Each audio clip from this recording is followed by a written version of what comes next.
Good morning children, welcome to online physical science class.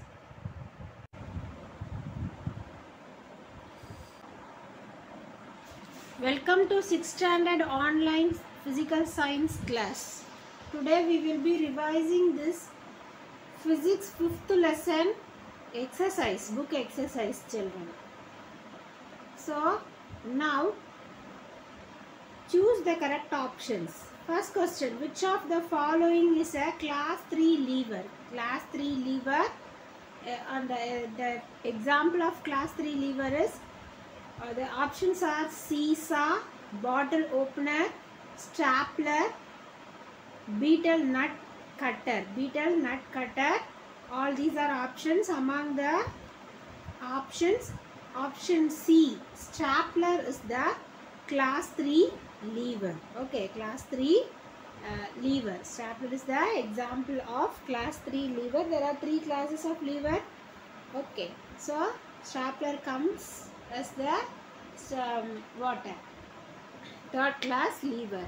Okay, the second question, which of the following pairs of levers do not belong to the same class? Stapler and a human forearm. Okay, human forearm, bottle opener and beetle nut cutter. And third option is seesaw and the handle of tube well.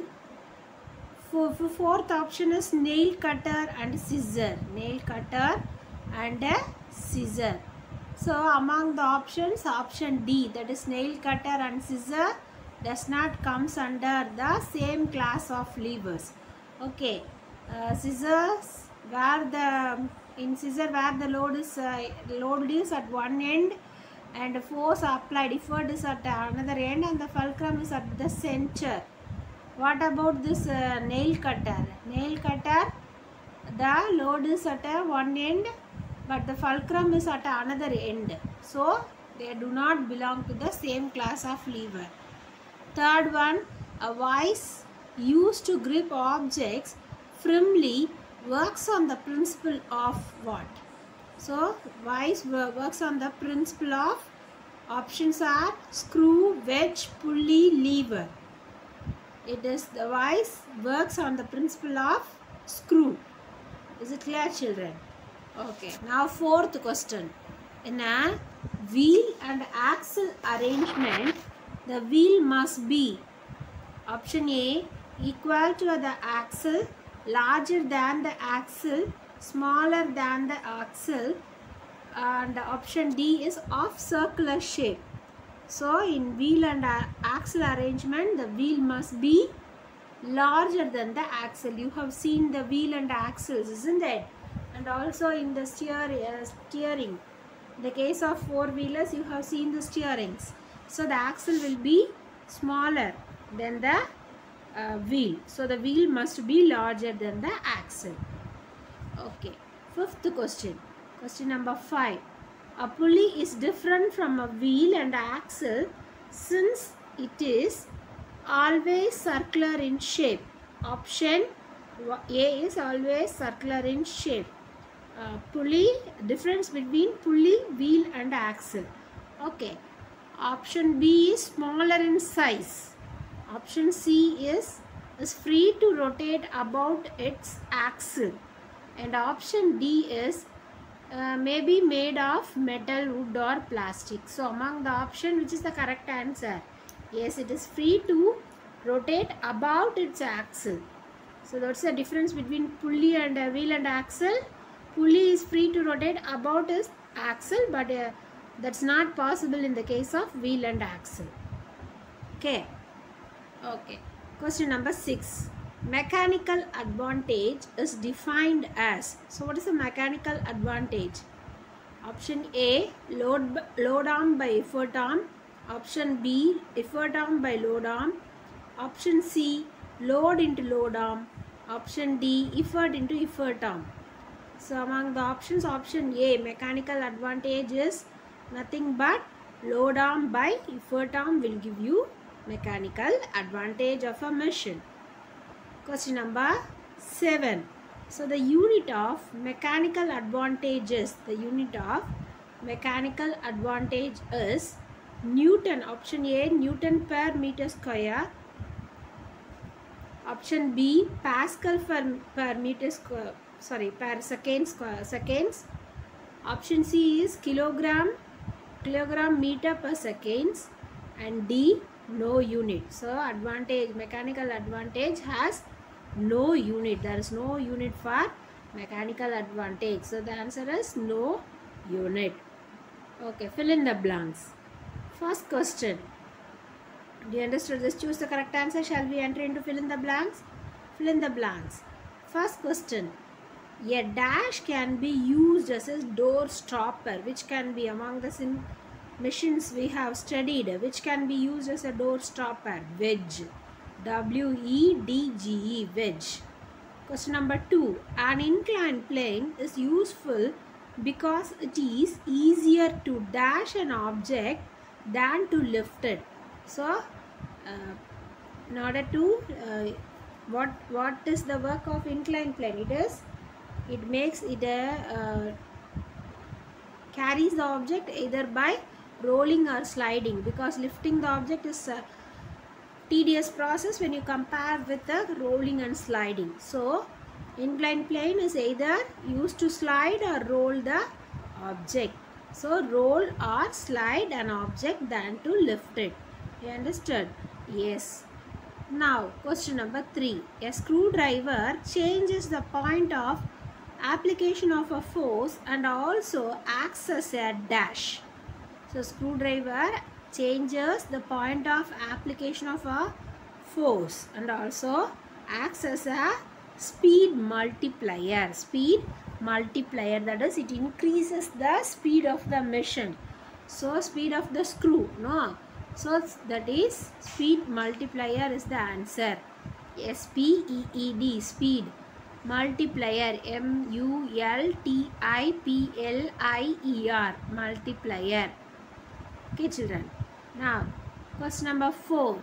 A jack used to lift a car is an application of the dash screw. So what's the application of this jack? Jack is used in mechanical shops and all to lift the car for washing and doing some repair works, no? That is jack. Okay. That jack actually works on the principle of which machine? Yes, screw. Okay. Actually works on the, it looks like a big screw. So screw, S-C-R-E-W, screw. Question number 5. A lever is a dash body capable of rotating about a point on itself. Rigid. What's the answer? Rigid. R-I-G-I-D, rigid.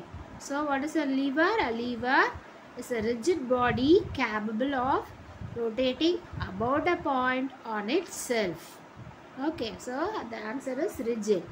6th one. If the mechanical advantage of a machine is greater than 1, it works as a, so if the mechanical advantage is greater than 1, then the machine works as a force multiplier. It will supplies more force to the machine for its working. So okay, so it works as a force multiplier. F-O-R-C-E, force multiplier. M-U-L-T-I-P-L-I-E-R, multiplier. Yeah, is it clear? Yes. Question number 7. If the mechanical advantage of a machine is less than 1, it is used to gain dash. So if the mechanical advantage is less than 1, then it is used to gain what? Gain the speed. So mechanical advantage is less means the machine can gain the speed. S-P-E-E-D, speed. 8th question. If the mechanical advantage of a machine is equal to 1, it is used to change the dash. So if it is equal to 1, what it is used to? It is used to change the direction of the effort. Direction of the effort. D-I-R-E-C-T-I-O-N, direction. O-F, of, the, T-H-E, the, effort. E-F-F-O-R-T, effort. Is it clear? Do you understand this fill in the blanks, children? Shall we enter into the true or false? Yes, true or false. First question. In a lever, the load and the foot can never act in the same direction. So, in a lever, the load and the effort can never act in the same direction. No, that is false. The statement is false. Yes, this can happen, isn't it? Yes. Then, question number 2. The handle and shaft of a screwdriver acts as a wheel and axle arrangement. Yes, the handle and the shaft of the screwdriver acts as a wheel and axle arrangement only. So the statement is true. Then the handle of a bicycle acts as a class 1 lever. Class 1 lever. Does the handle of the bicycle act as a class 1 lever? Yes, of course it is. The statement is true. Okay, it acts as a class 1 lever, so the statement is true. Fourth question.